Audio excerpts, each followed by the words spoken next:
이번 달 초에 진행된 두 차례의 부모 세미나, 지난달에는 저학년, 주로 뭐 초등학교 2학년, 이번 달에는 고학년, 초등학교 3학년부터 그 이상의 생각보다는 많은 분들이 모여서 성황을 이뤘고요. 그리고 나름대로 상당한 만족감을 표시하는 분들도 많고요. 더 중요한 것은 그 이후에 제가 그렇게 여러 번 이제 강조드렸던 깐부 그룹을 좀 형성하기 위한 그 부모님들의 작은 모임들이 굉장히 많이 생겨나고 있습니다. 물론 제가 그걸 좀 촉진하기 위해서 제가 갖고 있는 이제 리스트를 계속해서 정리하고 있어요. 시간이 상당히 많이 걸립니다. 12년생이면 12년생, 뭐 13년생이 13년생, 뭐 이렇게 하면 제가 갖고 있는 명단이 뭐 한 140명, 150명 되고, 연령별 카톡방을 들여다보신 분은 알겠지만 거의 100명, 뭐 안팎의 분들이 다 있긴 합니다. 물론 이제 최근에 만들어진 9년생 뭐 카톡방에는 아직 몇 명 안 되지만, 그래도 9년생 카톡방도 상당히 빠르게 인원이 늘어날 것으로 보입니다. 근데 한 16년생, 뭐 15년생 되면 다 100명들이 넘는 것이기 때문에, 적어도 서울과 뭐 수도권에 있는 분들은 인근 지역을 꾸면 얼마든지 한 6, 7 가족들이 묶일 수 있는 것들이 충분한 것 같아요. 근데 아무래도 오프라인 세미나에 참석하신 분들 훨씬 적극적으로 움직이시는 것 같고요. 그런 분들이 움직이다 보니까 세미나에 참석하고는 싶었으나 못 참석했던 분이나, 아니면 저는 참석을 할 수 없는 상황의 분들조차도 지역 모임에는 참여할 수 없나요? 이런 글들이 계속 올라오고 있기 때문에 당연히 참여하실 수 있죠. 그리고 이 그룹 카톡방은 사실은 제가 이제 중복으로 좀 가입해 주세요, 그런 얘기도 합니다. 뭐 예를 들어서 한 분이 서초구에 사신다면, 서초구는 가족들이 좀 많거든요. 서초구 그룹도 만들 수 있지만 앞에 있는 강남구하고 묶여서도 그룹을 형성하고 있고, 아니면 동작구랑 묶어서도 또 할 수 있다. 아니면 경기도 남부 쪽에 뭐 인근에 붙어 있는 성남이나 용인이나 수원까지도 이렇게 묶인 그룹에도 들어가고, 여러 개의 그룹에 들어가실 수 있어요. 왜냐면 뭐 그 정도 되면 상당히 지근거리라고 얘기하는 게 맞죠. 오히려 뭐 동네 서초구 뭐 이렇게 묶어 놓으면 어디선가 다 본 분들일 수도 있어요. 그러다 보니 학원에서도 같은 이제 연령 위주로 이렇게 묶이게 되니까, 이제 그렇기 때문에 뭐 반복적으로 이제 여러 개의 그룹에 이제 껴 있다가 어느 그룹이 활성화돼서 실제로 뭐 체험학습을 한다. 간단한 것도 있죠. 박물관을 뭐 어디 갑시다. 아니면 체험학습장을 갑시다. 아니면 과학관을 갑시다.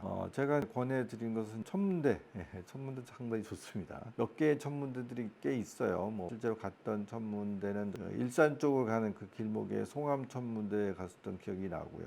그 다음에 중미산 천문대라고 또 있고요. 그 다음에 용산에 보면 쉽게 접근할 수 있는 건지는 모르겠는데, 그 동아사이언스 건물 안에도 말하자면 전체 만환경이 있는 거죠. 물론 이렇게 도심에 있는 만환경은 아무래도 빛 때문에 그렇게 좋은 이제 그림을 보기는 어렵지만, 그래도 이제 그런 곳에 방문해서 아이들하고 이제 관련된 설명도 좀 듣고 하게 되면 과학에 대한 자극, 모티베이션 같은 것에도 도움이 됩니다. 일정이 딱 나오게 되면 다른 인접한 이제 그룹한테도 이제 이런 모임인데 참석하실 분들이 있어요. 이렇게. 왜냐하면 같은 그룹에 속해 있어도 시간과 장소를 정하려다 보면 뭐 모든 그룹에 있는 사람들이 다 만족스러운 그룹이 만들어질 수 없으니까, 결과적으로는 이제 그래도 제일 많이 참석하실 수 있는 시간대를 고를 수밖에 없잖아요. 그러다 보면 이제 그룹은 10명이지만 뭐 3명밖에 안 돼요. 그럴 수도 있는 거죠. 예를 들어 3명밖에 안 돼요.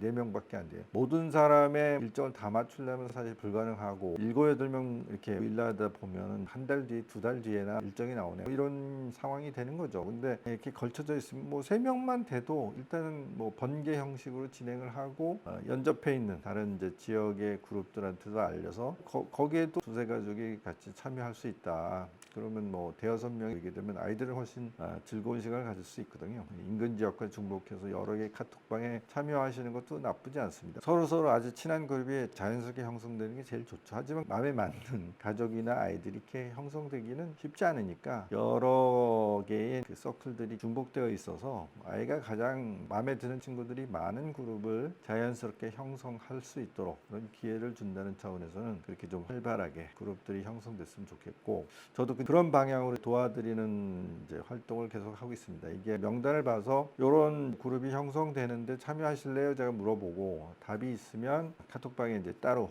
이제 한 7, 8 가족들을 묶어주는 그런 작업들을 이제 계속 하고 있습니다. 근데 사실은 이제 요구사항이 여러 가지가 나와요. 뭐 이사해요 뭐 이런 것도 있을 수 있고요. 아니면 저희 집에 아주 가까운 친정집이 아니면 뭐 이모네 집이 어디에 있으니 거기에도 참여하고 싶어요. 얼마든지 좋죠. 그러면 뭐 접근이 쉽고 중복될 수 있으니까요. 그 다음에 조금 제가 금방은 어떻게 해소가 안 된다고 느껴지는 게 뭐냐면 조금 선배 엄마들을 만나고 싶어요. 이제 이거는 좀 쉽지가 않습니다.